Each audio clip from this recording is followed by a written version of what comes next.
In July 1518, a woman in the streets of Strasbourg could not stop dancing. Not wouldn't, couldn't. She danced through the day, through the night, and when morning came, she was still moving. Within a week, dozens of people had joined her. Within a month, the number had climbed to 400. The city built a stage and hired musicians. They thought more dancing was the cure.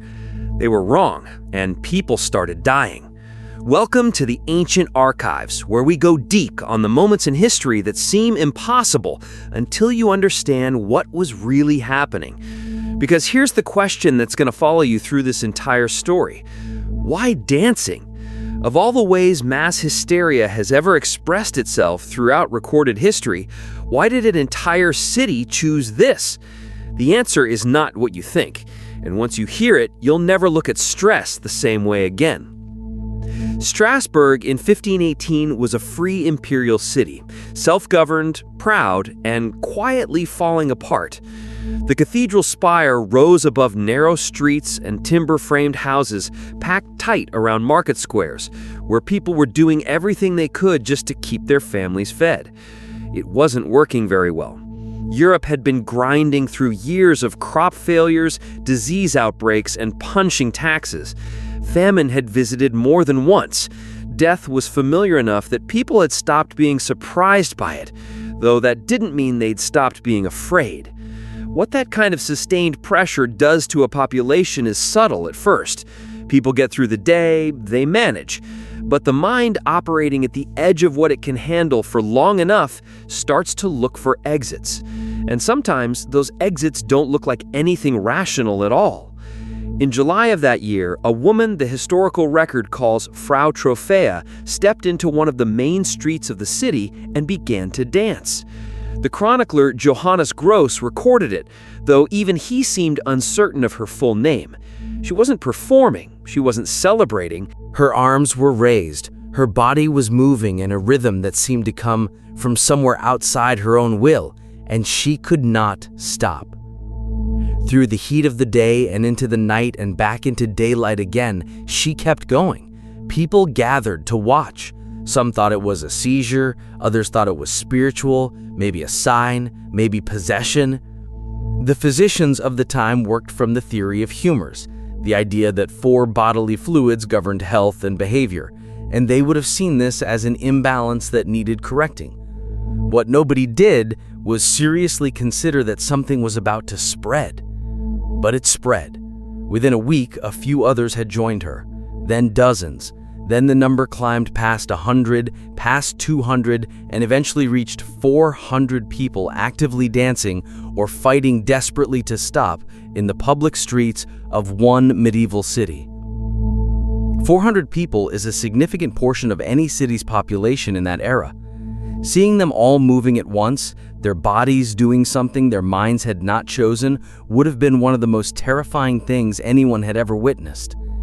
The city council had no playbook for this.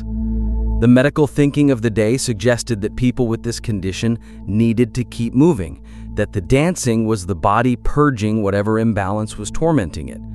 So they built a wooden stage in the city center and hired professional musicians to play. If people were going to dance, at least they'd do it somewhere organized, somewhere visible, somewhere the community could support them. That decision made everything worse. The dancing didn't slow down, it escalated. And a human body forced to move without rest, especially a body already weakened by poor nutrition, can only take so much before the heart gives out. People began to die on that stage, in those streets, still moving. When the musicians and the stage failed, the authorities tried religion. They gathered the most severely affected dancers and took them outside the city walls to a shrine dedicated to Saint Vitus, a saint traditionally invoked against disorders of exactly this kind. It was a medical crisis being handled as a spiritual one, which tells you everything about how people in 1518 understood the line between those two things. They didn't draw it the way we do.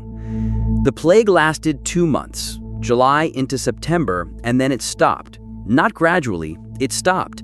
The dancers went home, the stage came down, the city went quiet again. And that abrupt ending is actually one of the biggest clues about what was really happening here. Modern psychologists have a name for it: mass psychogenic illness.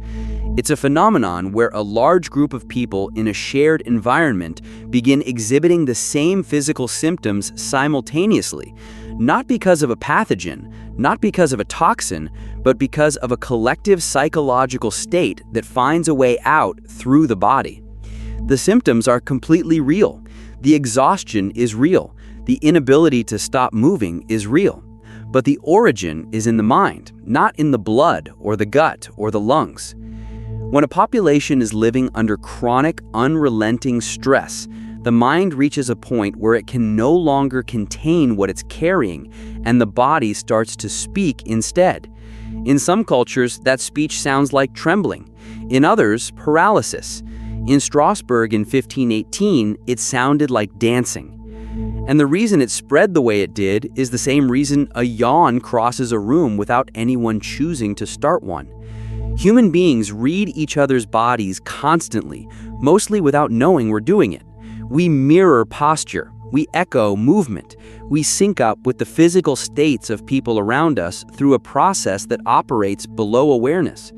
When Frau Troffea started moving, she didn't infect anyone with a germ.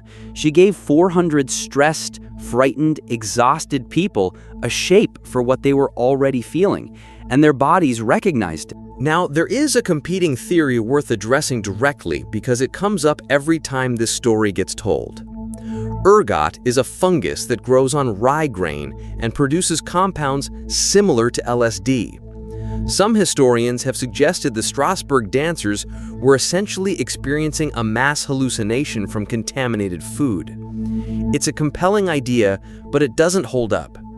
Ergot poisoning causes convulsive, uncoordinated movement, not the sustained rhythmic dancing the records describe.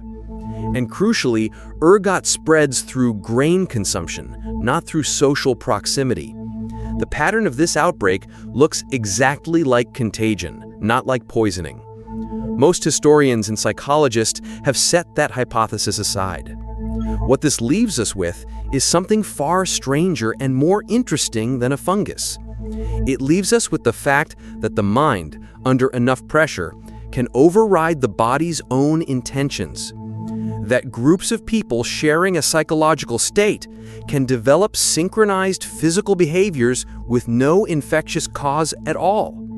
And that we are far more susceptible to this kind of feedback loop than most of us are comfortable admitting. Mass psychogenic illness didn't end in 1518. It shows up in factories where workers develop identical symptoms after someone mentions a strange smell. It shows up in schools where a single student's unusual movements spread to classmates within days. The mechanism is the same as it was 5 centuries ago: extreme stress, social contagion, and a body that says out loud what the mind cannot find words for. Strasbourg wasn't an anomaly. It was just unusually well documented. So here's what you now know. The dancing wasn't random, and it wasn't crazy. It was the exact shape that a particular community's distress took at a particular moment in history, given the stressors they were living with and the cultural vocabulary their world had given them. The people of Strasbourg weren't broken. They were human, in a world that had been breaking them slowly for years. And eventually, the pressure found an exit. It always does. The reason it was dancing specifically is because that was the form their stress could take in that culture at that time. And that tells us something we should probably sit with. The symptoms we develop, individually and collectively, are not random. They're shaped by what our world has prepared us to express. Now we want to hear from you. What other moment in history do you think deserves this kind of deep dive? Drop it in the comments and we'll take a look. If you haven't subscribed yet, join us here at the Ancient Archives. There's a lot more where this came from.